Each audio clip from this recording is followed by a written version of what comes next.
Si nous regardons un peu pour l'année 2017, puisque cette revue concerne l'année 2017, le ministère de l'Enseignement supérieur a connu un certain nombre d'avancées.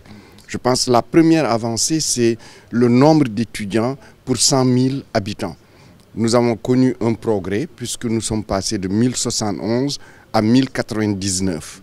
Il faut dire que ce nombre est contrôlé en amont par évidemment le nombre de bacheliers. Puisque depuis maintenant 3 années, 4 années, tout bachelier qui souhaite être orienté est orienté dans le public ou dans le privé. Il y a aussi un deuxième élément qui est très important, c'est le taux de promotion, le taux de réussite, si je simplifie, qui est surtout le taux que l'on regarde le plus dans l'enseignement supérieur, c'est le passage entre la première année et la deuxième année, parce que c'est là qu'on a vraiment le plus d'échecs.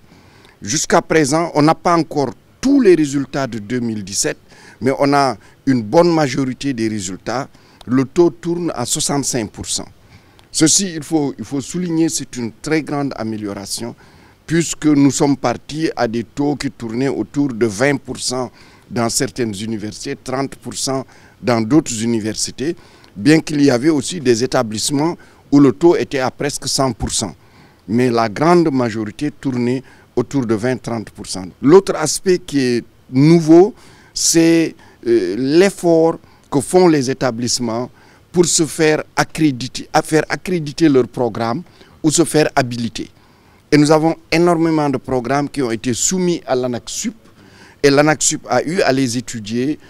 Pour certains, l'ANAQ-Sup les a validés, pour d'autres, l'ANAQ-Sup ne les a pas validés ou pour d'autres, ils sont encore en cours d'instruction.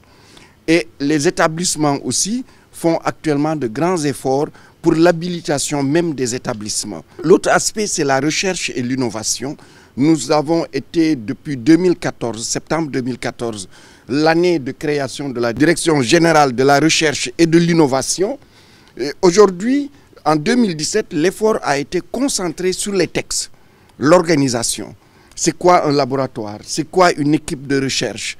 Et aussi l'étude pour réformer le fonds qui existe. Dernier aspect, c'est le volet international. Ceci, en 2017, nous avons reçu énormément de pays qui sont venus visiter le Sénégal pour faire du benchmarking, voir les réformes qui sont faites au Sénégal, voir les réalisations qui sont faites au Sénégal, pour même les réaliser chez eux.